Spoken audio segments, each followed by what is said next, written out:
ನಮಸ್ಕಾರ ಕದಂಬ ನ್ಯೂಸ್ಗೆ ಸ್ವಾಗತ. ನಾನು ಸೋನಿಕಾ ಸುದೇಶ್. ಮೊದಲಿಗೆ ಮುಖ್ಯಾಂಶಗಳು.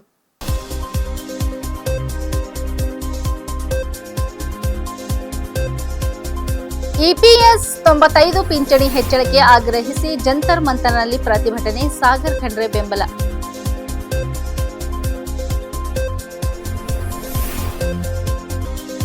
ಚಟ್ನಳ್ಳಿ ಖಾಜಾನಗರ್ ಗ್ರಾಮದಲ್ಲಿ ಮಕ್ಕಳ ಅಪಹರಣ, ಶಂಕಿತರು ಪತ್ತೆ, 4 ಬಂಧನ.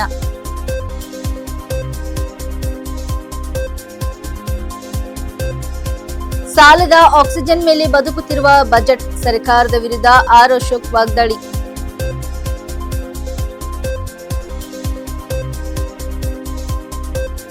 ಎಲ್ಪಿಜಿ ಸಿಲಿಂಡರ್ ಸಮಸ್ಯೆ, ಬೆಂಗಳೂರಿನಲ್ಲಿ booking number switch off.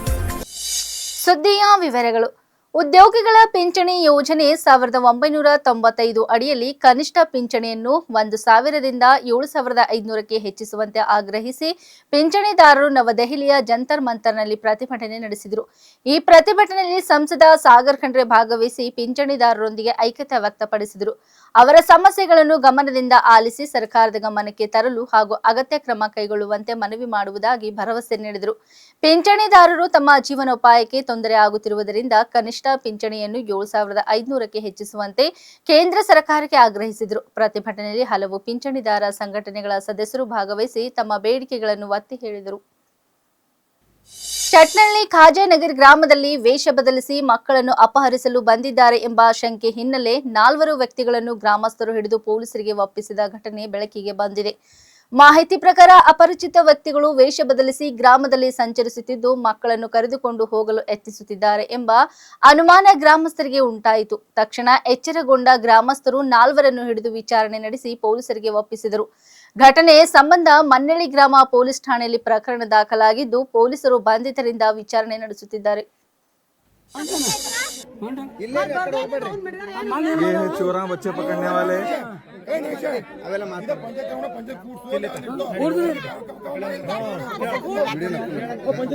So ನೀವು ಈ ವಿಡಿಯೋ ಏನು ನೋಡ್ತಾ ಇದ್ದೀರಲ್ಲ, ಇದು ಇವತ್ತು ಬೆಳಗ್ಗೆ ಸುಮಾರು 9 ಗಂಟೆಗೆ ನಡೆದಿರುವಂಥ ಒಂದು ಘಟನೆ.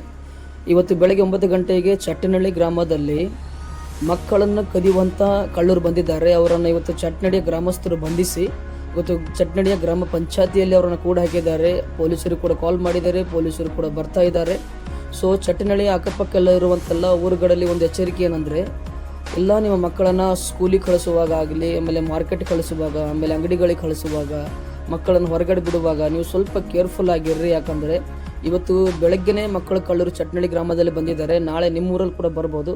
ಸೊ ಅದಕ್ಕಾಗಿ ನಿಮ್ಮ ಮಕ್ಕಳನ್ನು ಸುರಕ್ಷಿತವಾಗಿ ಕಾಪಾಡಿಕೊಳ್ಳಿ. ಮುಖ್ಯಮಂತ್ರಿ ಸಿದ್ದರಾಮಯ್ಯ ಮಂಡಿಸಿದ 2026-27ರ ರಾಜ್ಯ ಬಜೆಟ್ ಅನ್ನು ಕ್ರೆಡಿಟ್ ಕಾರ್ಡ್ ಬಜೆಟ್ ಎಂದು ವಿಧಾನಸಭೆ ವಿರೋಧ ಪಕ್ಷದ ನಾಯಕ ಆರ್ ಅಶೋಕ್ ಟೀಕಿಸಿದ್ದಾರೆ. ಸಾಲಗಳ ಆಕ್ಸಿಜನ್ ಮೇಲೆ ಬದುಕುತ್ತಿರುವ ಬಜೆಟ್ ಇದಾಗಿದೆ ಎಂದು ಹೇಳಿದ್ದಾರೆ. ವಿಧಾನಸಭೆಯಲ್ಲಿ ಬಜೆಟ್ ಕುರಿತು ನಡೆದ ಚರ್ಚೆಯಲ್ಲಿ ಪಾಲ್ಗೊಂಡ ಆರ್ ಅಶೋಕ್ 1998ರಿಂದ 2025ರವರೆಗೆ ಮುಖ್ಯಮಂತ್ರಿಯಾಗಿದ್ದವರಲ್ಲಿ ಸಿದ್ದರಾಮಯ್ಯನವರೇ ಅತಿ ಹೆಚ್ಚು ಸಾಲ ಮಾಡಿರುವರು. ಅವರು 4.36 ಲಕ್ಷ ಕೋಟಿ ರೂಪಾಯಿ ಸಾಲ ಪಡೆದಿದ್ದಾರೆ. ಬಿಎಸ್ ಯಡಿಯೂರಪ್ಪ ಅವರು 1.63 ಲಕ್ಷ ಕೋಟಿ ರೂಪಾಯಿ, ಬಸವರಾಜ ಬೊಮ್ಮಾಯಿ 67,000 ಕೋಟಿ ರೂಪಾಯಿ ಹಾಗೂ ಎಚ್.ಡಿ. ಕುಮಾರಸ್ವಾಮಿ 1.1 ಲಕ್ಷ ಕೋಟಿ ರೂಪಾಯಿ ಸಾಲ ಪಡೆದಿದ್ದಾರೆ ಎಂದು ಅಂಕಿ ಅಂಶ ನೀಡಿದರು. ವಿರೋಧ ಪಕ್ಷದ ನಾಯಕರಾಗಿದ್ದಾಗ ಸಿದ್ದರಾಮಯ್ಯ ಅವರು ಸಾಲಗಳನ್ನು ಆಸ್ತಿಗಳ ಸೃಷ್ಟಿಗೆ ಬಳಸಬೇಕು ಎಂದು ಹೇಳುತ್ತಿದ್ದರು. ಆದರೆ ಕಳೆದ 3 ವರ್ಷಗಳಲ್ಲಿ ನೀವು ಪೂರ್ಣಗೊಳಿಸಿದ ಒಂದು ಅಣೆಕಟ್ಟು ಅಥವಾ ದೊಡ್ಡ ಯೋಜನೆಯನ್ನು ತೋರಿಸಿ. ಈಗಾಗಲೇ ಬಜೆಟ್ನಲ್ಲಿ ಮೀಸಲಾದ ಹಣದಲ್ಲಿ ಕೇವಲ 59.43 ಪ್ರತಿಶತ ಮಾತ್ರ ವೆಚ್ಚವಾಗಿದೆ. ಸುಮಾರು 41 ಪ್ರತಿಶತ ಹಣ ಇನ್ನೂ ಬಳಸಲಾಗಿಲ್ಲ. ಸರ್ಕಾರ ಏಕೆ ಸಂಪೂರ್ಣ ಹಣ ಬಿಡುಗಡೆ ಮಾಡಿಲ್ಲ ಎಂದು ಪ್ರಶ್ನಿಸಿದರು. ಬಜೆಟ್ ಮಾನ್ಯ ಮುಖ್ಯಮಂತ್ರಿಗಳು ಏನ್ ಮಂಡನೆ ಮಾಡಿದ್ದಾರೆ, ಇದು ಕ್ರೆಡಿಟ್ ಕಾರ್ಡ್ ಬಜೆಟ್. ಇದು ಹಣಕಾಸಿನ ಶಿಸ್ತು ಪಾಲನೆ ಇಲ್ಲ.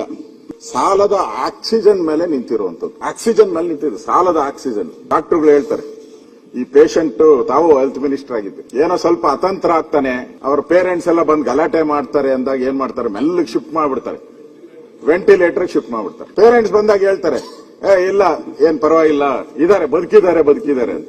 ಡಾಕ್ಟರ್ ಗೊತ್ತಿದೆ ಸತ್ತೋಗ್ಬಿಟ್ಟಿದೆ ಕೇಸು ಅಂತ. ಆದ್ರೆ ಅವ್ರಿಗೆ ಹೇಳೋಕೋಸ್ಕರ 2 ದಿನ 3 ದಿನ 4 ದಿನ ಎಷ್ಟು ದಿನ ಬೇಕಾದ್ರೂ ವೆಂಟಿಲೇಟರ್ ಇಟ್ಕೊಂಡಿರ್ತಾರೆ. ಹಂಗೆ ಈ ವೆಂಟಿಲೇಟರ್ ಅಲ್ಲಿ ಆಕ್ಸಿಜನ್ ಅಲ್ಲಿ ಉಸಿರಾಡ್ತಾ ಇರುವಂತ ಬಜೆಟ್ ಇದು ಜನಗಳನ್ನ ಸಿದ್ದರಾಮಯ್ಯನವರ ಒಂದು ಟ್ಯಾಕ್ಟಿಸ್ ಇದೆಯಲ್ಲ, ಆ ಟ್ಯಾಕ್ಟಿಸ್ ಅಲ್ಲಿ ಒಂಥರ ಮಂತ್ರ ಮಾಡಿ ಅಂಕಿ ಸಂಖ್ಯೆಗಳನ್ನ ಏರುಪೇರು ಮಾಡ್ಕೊಂಡು ಅಡ್ಜಸ್ಟ್ ಮಾಡ್ಕೊಂಡು ಈ ಒಂಥರ ಇದ್ರ ಮೇಲೆ ಸರ್ಕಸ್ ಹಗ್ಗದ ಮೇಲೆ ನಡೀತಾರಲ್ಲ, ಹಂಗೆ ನಡೆದಿದ್ದಾರೆ. ಸರ್ಕಸ್ ನ ಹಗ್ಗದ ಮೇಲೆ ನಡೀತಾ ಇರುವಂತ ಸಿದ್ದರಾಮಯ್ಯನವ್ರನ್ನ ನಾವು 17ನೇ ಬಡ್ಜೆಟ್ ಅಲ್ಲಿ ನೋಡ್ತಾ ಇದ್ರಿ. 17ನೇ ಬಡ್ಜೆಟ್ ಅಲ್ಲಿ ಇದೊಂಥರ ನನ್ಗನ್ಸತ್ತೆ ಖಾಲಿ ಟ್ರಂಕ್, ಇದು ಒಂಥರ ನಾವು ಹೇಳಿದಿರಿ ಖಾಲಿ ಚೊಂಬು ಅಂತ. ಈ ಬಡ್ಜೆಟ್ ಅಧ್ಯಕ್ಷರೇ, ಪ್ರತಿಯೊಬ್ಬ ಮುಖ್ಯಮಂತ್ರಿನೂ ಕೂಡ ನಾನು ನೋಡ್ದಂಗೆ ಹಿಂದೆ ಅದಕ್ಕೆ ಬರ್ತೀನಿ, ಸಿದ್ದರಾಮಯ್ಯನವರು ಕಳೆದ ಬಾರಿ ಏನೇನು ನಾವು ಬಡ್ಜೆಟ್ ಅಲ್ಲಿ ಹೇಳಿದ್ರಿ, ಆ ಬಡ್ಜೆಟ್ ಅಲ್ಲಿ ಏನು ಇಂಪ್ಲಿಮೆಂಟ್ ಆಗಿದೆ, 0% ಆದೇಶಗಳ ಕಂಪ್ಲೀಟ್ ಆಗಿದೆಯಾ, ಇದನ್ನ ನೋಡ್ಕೊಂಡು ನಾರ್ಮಲಿ ನಾನು ಕೆಲವು ಬಡ್ಜೆಟ್ ಅಲ್ಲಿ ಮುಖ್ಯಮಂತ್ರಿ ಜೊತೆ ಕೂತ್ಕೊಳ್ತಾ ಇದ್ದೆ. ಅವಾಗ ಏನ್ ಮಾಡ್ತಾ ಇದ್ರು ಮುಖ್ಯಮಂತ್ರಿ, ಪ್ರಿನ್ಸಿಪಲ್ ಸೆಕ್ರೆಟರಿ ಮಂತ್ರಿ ಬಂದು ಕೂತ್ಕೊಂಡಾಗ ಕೇಳ್ತಾ ಇದ್ರು, ಏನಪ್ಪಾ ಎಷ್ಟು ದುಡ್ಡು ಕೊಟ್ಟಿದ್ದೀನಿ, ಕಳೆದ ಬಾರಿ 5,000 ಕೋಟಿ ಕೊಟ್ಟಿದ್ದೀನಿ, ಎಷ್ಟು ಖರ್ಚು ಮಾಡಿದೀಯಾ, 2,000, ಹಾಗಾದ್ರೆ ನಿಮ್ಗೆ 2,000 ಕೊಡೋದಿ ಸರಿ ಅಂತ ಹೇಳ್ತಾ ಇದ್ರು. ಅವಾಗೆ ಅವ್ರಿಗೆ ಬಿಗಿ ಬರೋದು ಮಂತ್ರಿಗಳಿಗೆ. ಬಡ್ಜೆಟ್ ಕೊನೆ ಇದೆಯಲ್ಲ ಅಧ್ಯಕ್ಷರೇ, ಈ ಮಂತ್ರಿಗಳೆಲ್ಲ ಏನ್ ಮಾಡ್ತಾರೆ, ಸುಮ್ಮನೆ ಇದ್ಬಿಡ್ತಾರ, 11 ತಿಂಗಳು ಕೊನೆಯಲ್ಲಿ ಹೋಗ್ತಾರೆ ನಮ್ಮ ಅನುದಾನ ಕೊಡಿ ಅಂತ. ಸರಿನೇ ಖರ್ಚು ಮಾಡಿರಲ್ಲ, ಅದನ್ನ ನೋಡೇ ಇಲ್ಲ ಮುಖ್ಯಮಂತ್ರಿಗಳು, ಅದರಲ್ಲಿ ಏನಿದೆ ಅಂತಾನೂ ನೋಡಿಲ್ಲ. ಪಶ್ಚಿಮ ಏಷ್ಯಾದಲ್ಲಿ ಹೆಚ್ಚುತ್ತಿರುವ ಸಂಘರ್ಷದಿಂದಾಗಿ ಅನಿಲ ಪೂರೈಕೆಯಲ್ಲಿ ಅಡಚಣೆ ಉಂಟಾಗಬಹುದೆಂಬ ಆತಂಕದ ನಡುವೆ ಕಳೆದ ಕೆಲವು ದಿನಗಳಿಂದ ಬೆಂಗಳೂರಿನ ಹಲವಾರು ಗ್ಯಾಸ್ ಏಜೆನ್ಸಿಗಳಲ್ಲಿ ಗೃಹ ಬಳಕೆ ಎಲ್ಪಿಜಿ ಸಿಲಿಂಡರ್ಗಳ ವಿಚಾರಣೆ ಹೆಚ್ಚಾಗಿದ್ದು, ಬುಧವಾರ ವಿತರಕರು ಸಾಕಷ್ಟು ಪ್ರಮಾಣದಲ್ಲಿ ಸ್ಟಾಕ್ ಇಲ್ಲ ಎಂದು ಹೇಳಿದ್ದಾರೆ. ವಾಣಿಜ್ಯ ಎಲ್ಪಿಜಿ ಸಿಲಿಂಡರ್ಗಳ ತೀವ್ರ ಕೊರತೆ ಇದ್ದು, ನಗರದ ಹಲವಾರು ಹೋಟೆಲ್ಗಳು ಮತ್ತು ರೆಸ್ಟೋರೆಂಟ್ಗಳು ಒತ್ತಡದಲ್ಲಿ ಕಾರ್ಯನಿರ್ವಹಿಸುತ್ತಿವೆ ಎಂದು ಎಲ್ಪಿಜಿ ಡೀಲರ್ ತಿಳಿಸಿದ್ದಾರೆ. ಹೋಟೆಲ್ ಮತ್ತು ರೆಸ್ಟೋರೆಂಟ್ ಮಾಲೀಕರು ತಮ್ಮಲ್ಲಿರುವ ಗ್ಯಾಸ್ ಸ್ಟಾಕ್ ಖಾಲಿಯಾದ ನಂತರ ಬಂದ್ ಮಾಡಬೇಕಾಗುತ್ತದೆ ಎಂದು ಪುನರುಚ್ಚರಿಸಿದ್ದಾರೆ. ಈ ಮಧ್ಯೆ ಗೃಹ ಬಳಕೆ ಎಲ್ಪಿಜಿಯಲ್ಲೂ ಕೊರತೆ ಉಂಟಾಗಿದ್ದು, ಹಲವು ಗ್ರಾಹಕರು ಬುಕ್ಕಿಂಗ್ ಯತ್ನಿಸಿದ್ದು, ಈ ವೇಳೆ ಬುಕ್ಕಿಂಗ್ ನಂಬರ್ ಸ್ವಿಚ್ ಆಫ್ ಎಂದು ಬಂದಿದೆ. ಹೀಗಾಗಿ ಗ್ರಾಹಕರು ತೀವ್ರ ಆತಂಕಗೊಂಡಿದ್ದಾರೆ. ಈ ಬಗ್ಗೆ ಪ್ರತಿಕ್ರಿಯಿಸಿದ ಇಂಡಿಯನ್ ವಿತರಕ ಗಿರಿಧಾರ್ ಏಜೆನ್ಸಿಗಳ ಪ್ರತಿನಿಧಿ, ಗೃಹ ಬಳಕೆ ಎಲ್ಪಿಜಿ ಸಿಲಿಂಡರ್ಗಳ ಪೂರೈಕೆಯಲ್ಲಿ ಯಾವುದೇ ಅಡಚಣೆ ಇಲ್ಲ ಎಂದು ಹೇಳಿದ್ದಾರೆ. ಇಂದು ಬುಧವಾರ ಲೋಕಸಭೆಯಲ್ಲಿ ವಿರೋಧ ಪಕ್ಷದ ನಾಯಕ ರಾಹುಲ್ ಗಾಂಧಿ ಅವರು ಪ್ರಧಾನಮಂತ್ರಿ ನರೇಂದ್ರ ಮೋದಿ ವಿರುದ್ಧ ನೀಡಿದ ಹೇಳಿಕೆಗೆ ಬಿಜೆಪಿ ಸದಸ್ಯರು ಭಾರಿ ಆಕ್ಷೇಪ ವ್ಯಕ್ತಪಡಿಸಿ ಸದನದಲ್ಲಿ ನಾಟಿಕೆ ದೃಶ್ಯಗಳು ಕಂಡು ಬಂದವು. ಇದಕ್ಕೆ ಪ್ರತಿಯಾಗಿ ಬಿಜೆಪಿ ಪ್ರಧಾನಮಂತ್ರಿಯನ್ನು ಸಮರ್ಥಿಸಿಕೊಂಡು ಅವರು ಯಾರ ಜೊತೆ ಕೂಡ ರಾಜಿ ಮಾಡಲು ಸಾಧ್ಯವಿಲ್ಲ ಎಂದರು. ಸಂಸತ್ತಿನಲ್ಲಿ ನಡೆದ ಚರ್ಚೆಯಲ್ಲಿ ಮಾತನಾಡಿದ ರಾಹುಲ್ ಗಾಂಧಿ, ನಾನು ಪ್ರಧಾನಮಂತ್ರಿ ನರೇಂದ್ರ ಮೋದಿ ಅವರ ಹೊಂದಾಣಿಕೆ ಬಗ್ಗೆ ಮೂಲಭೂತ ಪ್ರಶ್ನೆಯನ್ನು ಎತ್ತಲು ಬಯಸುತ್ತೇನೆ.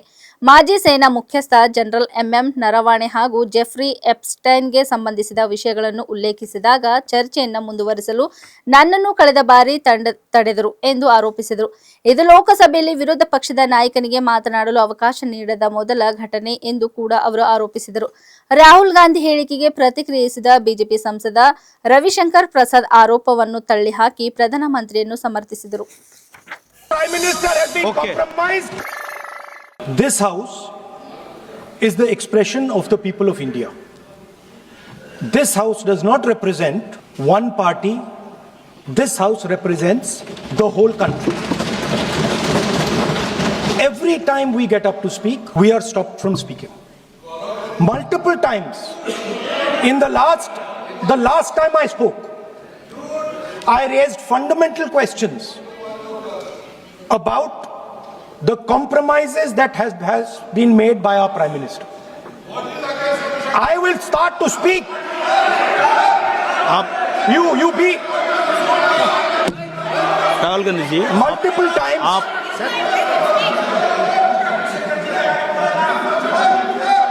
Sir, multiple times. No, you will be allowed to speak. No, you have mentioned your. बोलने दीजिए sir. He is yielding. You are answering. You are. Let me speak, sir. Multiple times I have been stopped from speaking. Just a few days ago, in a debate for the first time in Indian history, पहली बार हमारे इतिहास में leader of opposition को नहीं बोलने दिया. Okay. नहीं sir, खत्म नहीं किया. Please. मैं खत्म नहीं किया sir. You will speak after the debate. आप रोक रहे मुझे. मैंने खत्म नहीं किया. मेरा नाम लिया गया है. ओके, आप आपका विषय बोल दिया है ना, आपने अपना विषय बोल दिया है. तो मल्टीपल टाइम मुझे रोका गया. Last time I raised the issue of the Prime Minister being compromised. I raised the issue of Mr. LOP. Narawane. I raised the issue of Epstein. Honorable LOP, And I raised the issue of Adani. I have given the I was silenced. permission that This after issue- the speech of these Ravi Shankar issues Prasad ji, are you will be fundamental given to the people of India. scope to speak. Our Prime Minister has been Okay. compromised. Everybody Okay. knows the Ravi result Shankar of the Prasad ji. compromise of our Prime Minister. Ravi Shankar Prasad ji, please start. Sir, Okay. I would like to very gently remind after the his speech. honorable leader of After his opposition speech. that the Prime Minister of India, Narendra Modi, can never be compromised. आज नरेंद्र मोदी की अगुवाई में ये point of order में debate नहीं हो सकता है, इसको इतना भी पता नहीं है कि डिबेट नहीं हो सकता। और सर सर एक बात मैं और कहूंगा सर एक बात मैं और कहूंगा, क्या सर पॉइंट ऑफ ऑर्डर में डिबेट अलाउड है? पॉइंट ऑफ ऑर्डर में डिबेट अलाउड नहीं है सर। मैं रूल 178 का क्लॉज 4 पढ़ना चाहता हूं। No debate shall be allowed on a point of order. Therefore the matter ends there sir. अब वो ಬೀದರ್ ಜಿಲ್ಲೆಯ ಸನ್ಪುರ್ ಪೊಲೀಸ್ ಠಾಣಾ ವ್ಯಾಪ್ತಿಯಲ್ಲಿ ಪೊಲೀಸರು ದಾಳಿ ನಡೆಸಿ 19 ಲಕ್ಷ ಅಧಿಕ ಮೌಲ್ಯದ ಗಾಂಜಾ ಹಾಗೂ ದ್ವಿಚಕ್ರ ವಾಹನವನ್ನು ವಶಪಡಿಸಿಕೊಂಡು ಆರೋಪಿತರನ್ನು ಬಂಧಿಸಿರುವ ಘಟನೆ ನಡೆದಿದೆ. ಜಿಲ್ಲಾ ಪೊಲೀಸ್ ವರಿಷ್ಠಾಧಿಕಾರಿ ಪ್ರದೀಪ್ ಗುಂಟಿ ಅವರ ನೇರ ನಿರ್ದೇಶನ ಮತ್ತು ಮಾರ್ಗದರ್ಶನದಲ್ಲಿ ಈ ಕಾರ್ಯಾಚರಣೆ ನಡೆಯಿತು. ಜಮ್ಗಿ ಬಿ ಸೊರಹಳ್ಳಿ ಗ್ರಾಮದ ರಸ್ತೆಯ ಮೂಲಕ ಬೀದರ್ ಕಡೆಗೆ ದ್ವಿಚಕ್ರ ವಾಹನದಲ್ಲಿ ಅನಧಿಕೃತವಾದ ಗಾಂಜಾ ಸಾಗಾಟ ಮಾಡಲಾಗುತ್ತಿದೆ ಎಂಬ ಖಚಿತ ಮಾಹಿತಿ ಹಿನ್ನೆಲೆಯಲ್ಲಿ ಪೊಲೀಸರು ದಾಳಿ ನಡೆಸಿದರು. ದಾಳಿಯ ವೇಳೆ 38 ಕೆಜಿ 950 ಗ್ರಾಂ ಗಾಂಜಾ ಹಾಗೂ ಒಂದು ದ್ವಿಚಕ್ರ ವಾಹನ ಸೇರಿ ಒಟ್ಟು 19,77,500 ಮೌಲ್ಯದ ವಸ್ತುಗಳನ್ನು ವಶಪಡಿಸಿಕೊಂಡಿದ್ದಾರೆ. ಬಂಧಿತ ಆರೋಪಿತರ ವಿರುದ್ಧ ಸನ್ಪುರ್ ಪೊಲೀಸ್ ಠಾಣೆಯಲ್ಲಿ ಪ್ರಕರಣ ದಾಖಲಾಗಿದೆ.